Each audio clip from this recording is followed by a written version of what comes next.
my oatmeal deep conditioning treatment that I've been telling y'all about for quite a while. I was supposed to do the video before, but I've been slacking. So here's what you need: a pot, a cup of oats, 3 cups of water, and a fourth cup of oil. I'm using coconut oil in this video, but I have used olive oil, and most recently I started just using grapeseed oil. So it really doesn't matter what oil you use. You can use your favorite one, or you can use a combination of oils, as long as it goes up to no more than a 1/4 cup, because you don't want your treatment to be too, oily. You could also use avocado, a half of avocado, but in this video I'm not using that, but it's okay to use it because it can add just a little bit of protein to your treatment, and it can add, some extra creaminess to it as well. But we're not doing that in this video, so just some added pizzazz suggestions. You're gonna get your water boiling, and once it reaches the boiling point, you're gonna add your oats and let it cook. When it's cooked through, when it's less watery and more of a creamy consistency. But unless you like your conditioners to be thick like my mom does, I add water a little bit at a time to maintain a kind of loose, creamy texture. And the more water you add to the oats and keep letting it cook till it keeps getting creamy and more, more of a liquid than the oats, that's how much conditioner you're going to have. So the longer you let it cook and the more water you add to it, that's how you know you're going to have a lot of conditioner to put into your hair. You can also double the recipe too if you have a whole lot of hair that you need to cover with conditioner. If the water boils over when you're cooking it, you can just lift the pot up, stir it around, and put it back down. It's nothing to scream at. It's just gonna go right back down and control itself. You can turn it down, the fire down a little bit too.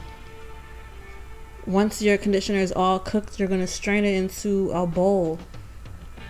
I like to strain it about 3 times to make sure all the pieces are strained out of it, so that you don't have to worry about shaking so many oat pieces out your hair.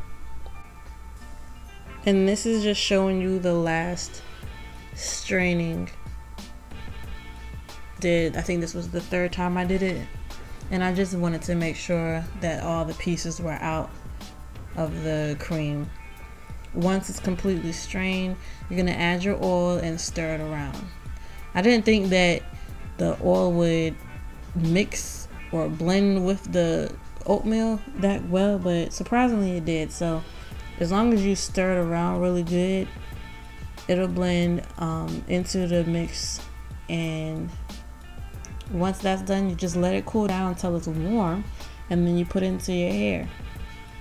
It's best to wash your hair with a clarifying shampoo. I use black soap, but there's a bunch of different clarifying shampoos out there that you can use.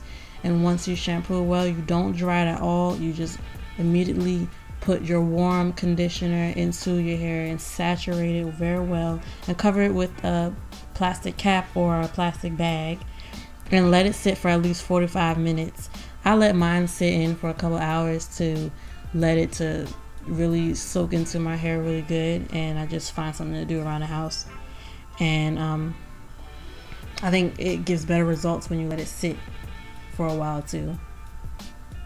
When you're rinsing it out, you're going to rinse with lukewarm water at most. You don't want to use hot water or anything like that, because that will help damage your hair, and it can come out a lot drier than you really want it to. So use lukewarm or cool water to rinse it out. And if there's any oat pieces, it should really not be any in there really, but if there are, most of them will rinse out. And if not, just let your hair dry a little bit till it's at least damp, and you can just shake it out. They come out really easily. And once it's all rinsed out, you can moisturize and seal your hair and style or twist it up or whatever, and you're good to go. You'll see a big difference in how your hair feels and the strength, and it'll even be silky and have a nice shine to it, a natural shine. If you try my recipe, comment it, let me know, or send me a message if you have any questions about it, or to tell me how your hair turned out. And definitely tag me in some pictures on Instagram if you did it too, because I want to see how it worked for y'all with y'all hair. Thanks for watching.